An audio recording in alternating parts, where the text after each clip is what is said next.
are joining us for the next instalment of the Renters' Rights Bill Landlord Survival Guide, powered by Title Guardian. And who better to talk to than industry expert Paul Shamplina of Landlord Action. Paul, thank you so much for being part of our information stream. I know you agree landlord education is so important, never more than now. 100%. I've lived and breathed it all my working life, since I started Landlord Action 24 years ago. This is the time where landlords have to up their game. The 30 years of change, the biggest change is now, Renters' Rights Bill. We were at the National Residential Landlord Association's conference last week and talking about it.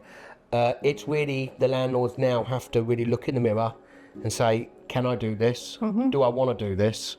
Do I have the capacity to do it? And if they don't, they either sell the property or they use an agent to fully manage. But it is really, really serious business now we're in now. I totally agree. And we have another video with Teresa Wallace of Savills, who talks about the letting side of things and how to find your way to a reputable letting agent. So we'll pop a link to that up for you as well. And Paul, what concerns you most about the legislation? Obviously, with Landlord Action, you're the market leader for gaining possession of a landlord's property. Obviously, massive thing, Section 21 is bye-bye. Yeah, you know what? A lot of it is really workable. And the whole point, and everyone forgets this, the whole point of the Renters' Rights Bill is it's levelling up. It's levelling up the player field between tenants and landlords, when obviously there was a big disparity. But it's got to be workable. And the whole point of everything that you need to put together is landlords own the properties. If they want to stay in the market, they need one thing only, that's confidence. That, landlords are used to legislation changes. It's been a periphery and it's happened so much over the course of time, and they're adaptable and they're flexible. The biggest concerns I have, and I've lived and breathed this, as you know, Vanessa, we speak often, in 5 years, even when the white paper came out, I tell it how it is, and I'm a landlord obviously, as you well know, is the biggest worry for me is, yes, the abolishment of Section 21, but actually the big worry is the court system, because it's broken and it's failing. I know that, because we do 4,000 instructions a year at Landlord Action. Is the new grounds for Section 8, I'm not totally convinced, to be honest. I don't think they were strong enough, for being honest.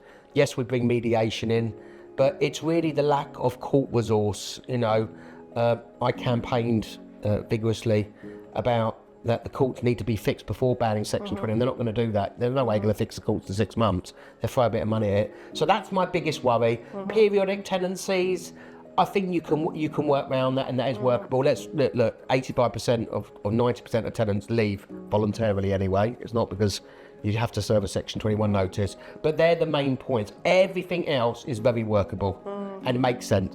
I mean, with Section 21, I've been a portfolio landlord for 20 odd years. And you've used us. I've used you, yeah. Yes I have. But that's maybe one of 5 Section 21s that I've served over that time. Yeah, not a lot. And I did it for rent arrears, and I just wanted to end the tenancy cleanly, gain possession of the property.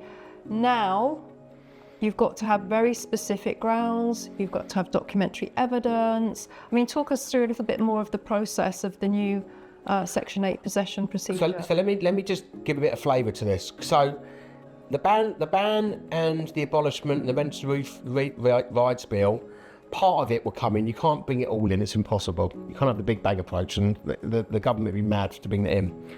And it's not going to cap, I don't reckon it won't happen until about September, give or take. You need a transitional period. In the new world, you're going to have 36 grounds, right? There's going to be 2 main grounds that are going to come in, which is selling the property, which is ground 1A, and moving back into the property. But you won't be able to sell your property or serve a notice on Section 8, which is going to be a 4-month notice, until a year after the tenancy started. Bearing in mind the period of tenancy is going to be 30 days. They're going to keep rolling over. The fixed terms are going to stop. I don't know how the transitional period, it's all up in the air, and there's lots of stuff that's got to happen with amendments and committee stage and House of Lords and all that stuff. So predominantly people use Section 21 historically was for rent arrears or antisocial behaviour.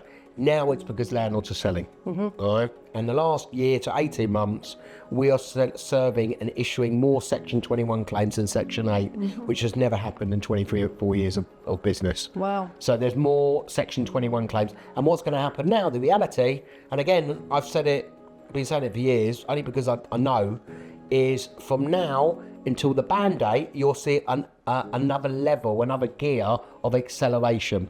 So if you've got a tenant in one of your portfolios, think, oh, I'm not sure, I'm going to use it before I lose it, I'm going to whack a Section 21 in. In Section 21, generally it's because there's rent arrears, landlords are selling, antisocial behaviour, they need to move in. Yes, landlords will want to put the rent up, that has happened, refurbing properties.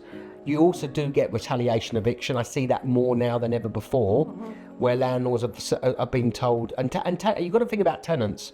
Renters are still really apprehensive and vulnerable, and that's why a lot of this is being changed. And I get that, but forget about the myth about non-fault. There's always a fault. There's always a reason. Always a reason. Always a reason. And with the new grounds of the antisocial behaviour, landlords on property tribes are concerned about evidence, because a lot of it is he said, she said, etc., etc. How do you see that working out? I think that the reality, when I saw that, I was on the first working committee and then it all went quiet. I think the grounds for antisocial behaviour are weak. They're not strong enough. Landlords have used Section 21 as a backup plan.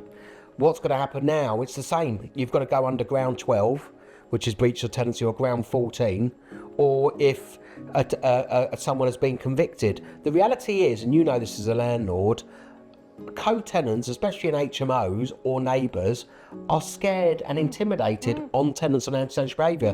That could be drug dealing, that could be prostitution, that could be Airbnb scams, that could be mental health. Yeah, they've got the Section 21. Yes, we're going to be busy with landlord action, and historically, when it comes to antisocial behaviour, and it's a long fixed term and no break clause, we've gone to court a few times, but you've got to rely now more so on ring doorbell, on the evidence that's come through, CCTV. Are the courts equipped with it, with regard to having the resource to be able to show the evidence? That's another scenario, because of course the court buildings are falling down. Court staff are at a shortage. I can't get any staff to join our business at Hamilton Bay. It's really struggling, and we're a really big corporate company. So you can imagine trying to get civil servants to start, to join. We've got 333 bailiffs working in England and Wales. Massive shortage. Yeah. No one wants to be a bailiff for £24,000 a year, do you? No. So we've got a real skill shortage as well. Well, I do fear for landlords that are maybe going to try and navigate this on their own, because if you wait 12 months for a court appearance and then you get in front of the judge and something's wrong on the paperwork, you're going to get kicked out to the back of the queue. So for landlord action, I think it's not a bad thing for you that landlords are going to probably have to be much more thorough in making sure that they create the right paperwork and coming to companies such as yours if they're struggling a bit. Definitely. Look, we're a regulated firm of solicitors. It took us 18 months to become a regulated firm of solicitors. I've got 23 staff at Landlord Action. Issuing a possession claim now is the hardest it'll ever be. Yeah. And landlords are very fearful in Section 8 because you have to put evidence together and you have to go in for a judge. Yeah. It's very intimidating. Yes. That's why a lot of landlords were doing Section 21 by themselves. But it is really difficult to issue a claim. So many things can go wrong. You have tenants that do play the system. You have duty solicitors at court. You have judges. We need 1,000 more judges. I don't know where you're going to recruit the judges from. And I know I'm sounding a bit doom and gloom, a bit cynical, but this is someone that's lived and breathed the court system since 1991. And the court, we issued one, I'll give you one example, and this is what in Clerkenwell County Courts, so the London courts are the worst courts for delays. You're getting hearing dates and you're getting orders, but the hardest thing, Vanessa, is getting eviction dates with bailiffs. You can't transfer up to the High Court, which is what we recommend you should do. Judges won't give the leave, because I don't want to take the income from the county court from the High Court. We've even seen a letter that you should be applying for getting leave to transfer up, but you apply for leave and you don't get the leave, and landlords lose even more time. But I'll give you one example. We applied for an eviction date in July 2023, and we've been told in January 2025 we get a date. So that's 18 months. A landlord's been waiting for an eviction date. We still haven't had it through yet. That was a Section 21 claim. Fortunately, the rent's being paid, but most of the time the rent's not being paid. Can you imagine being a landlord owed 18 months rent arrears? No, it's absolutely shocking. And then there's rent arrears up to the point of applying for eviction date. It's shocking. It really is tough. And, you know, I shout and I scream about it and I go on TV and I say all this stuff, but it's an issue and they want to push this through as quickly as possible. And I know it's been going for 5 years, but you need the courts to be able to work. And any landlord out there trying to do it themselves, unless they're very experienced, they've got some sort of legal knowledge, is mad to do it themselves. They need to use a regulated firm of solicitors. Do not use an unregulated eviction company because they don't have rights of audience at court. Good advice. Now, one of the kind of trends that you've seen at Landlord Action is the rise of subletting and illegitimate rent-to-rent arrangements where, you know, a rent-to-renter comes along and then stops paying the rent to the landlord but still takes it from the tenant. We've seen this really, you know, multiply. Wild West over the last few years. You know, this education is powered by Title Guardian. Yes. I know you're a big fan Yes, I am. of the product, Yes. and it's really going to come into its own with the Renters' Rights Bill. 100%. I think when I first got invited to see, I get invited to go loads of businesses, get pitched at all the time. When I saw the prop tech that was on show for Title Guardian, I was blown away. I said, I want to be involved. Likewise. You know, blown away. It's brilliant. It spots subletting, it spots title fraud. You know, look, I've done videos on this. We've done loads of campaigns together. You know, I was going to set a rent-to-rent association up 10 years ago. You know, I'm involved in the property redress scheme. I've done a whole big campaign for our organisation with rent-to-rent and guaranteed rent. Anyone can be a rent-to-rent operator. They can go to a property course on the rah-rah crowd, and all of a sudden they're managing 2-3 HMOs. As you well know as a landlord, it's the hardest thing ever. But to have a tech or have an alert service where a company has been set up, you know, or property's been uploaded on a portal and be flagged straight away is brilliant. Because of course, property management is the most difficult thing. Absent landlords is very common. You know, if I've got 25 illegal immigrants living in a 2-bed flat, I want to know about it sooner rather than later. Or if I've got other criminality going on. And that's a problem which landlord happens. And it was also a problem with regard to some letting agents who offer a poor service. So having an alert service is great. It really is. And subletting, I think you'll see less rent-to-rent operators when the Renters' Rights Bill comes about with periodic tenancies. I think that market might shrink a bit. You've got some good guaranteed rent organisations, a bit like Elliott Lee or Northwoods, that do it properly. But the rent-to-rent operators, I call them siloed businesses. You know, where we forever give advice. We've done loads of campaigns on this. So yeah, embracing property technology and having an alert service to know something untoward's going on your property there and then is fantastic. Well, it's risk mitigation, isn't it? Most and definitely. Prevention is much better than cure, and a lot All day less long. expensive. All day long. All day long. Now let's just quickly talk through what is the process for a landlord to end a tenancy compliantly under the Renters' Rights Bill. Fine. So look, under the Renters' Rights Bill, 36 grounds. I can't name them all to you because I can't remember them. But basically, there's going to be more mandatory grounds. But they're saying now, as a landlord, you have to have a reason. If you're a professional landlord, so what the government want is they want professional landlords. I've been talking about this the last 2-3 years. It's the time of professionalism. This is a profession, right? If you're a landlord who's got 1 or 2 properties, you're still a landlord. You should be a professional landlord. If I want my property back, I have to have a reason. Is there a breach of tenancy?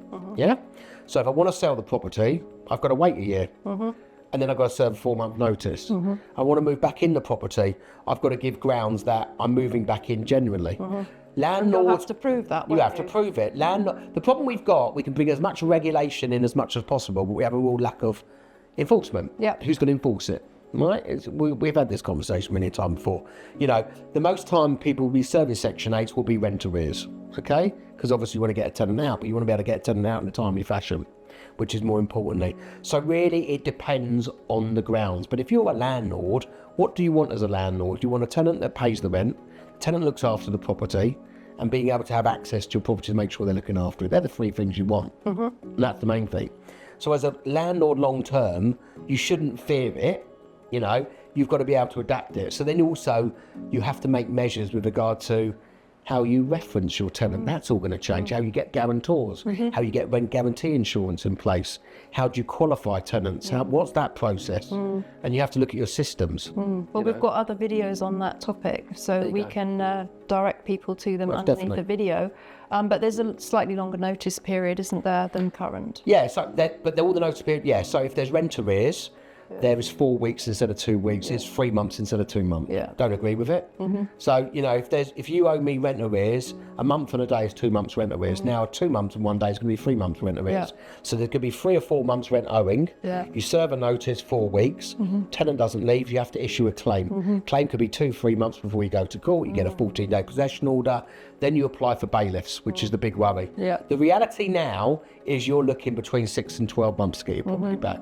So as a landlord, how can you deal with paying your mortgage for 6 to 12 months? And I would say now, as someone that's known in the industry, you know, and I do a lot of media, is really you've got to be looking at taking rent guarantee insurance out to protect yourself.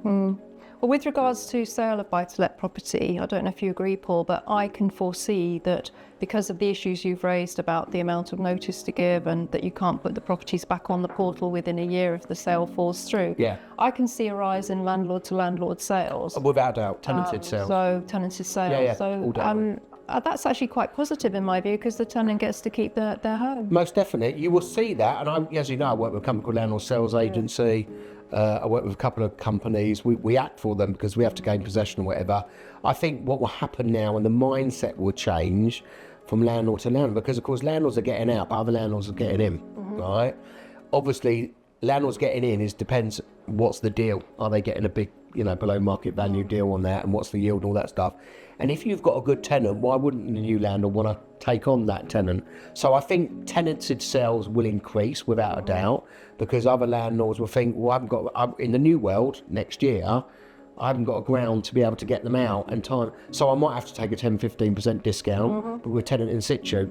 And then that landlord can obviously, you know, look at sustain that tenancy, or, you know, there's a process with regard to increasing the rent once a year under Section 13 and how you arbitrate that and stuff. So I think that will increase without a doubt. What are your thoughts on offering the tenant a financial incentive to leave? Because we've actually had somebody on Property Tribes recently who offered the tenant £2,000 to leave, and they refused. All day long. So we started with the property redress scheme. I came up with an idea when the court suspended for 6 months, when you couldn't evict tenant in COVID. I came up with an idea to start a mediation business. We started a mediation business right in the thick of COVID, where we do a deal, you do a deed of surrender, and the landlord writes off rent arrears, or they pay the tenant. That is good business. Avoid going to landlord action, avoid going to court, do a deal. You know, you can pay a tenant some money, obviously pay them the money upon them giving you the keys and them signing a deed of surrender, but get it done properly.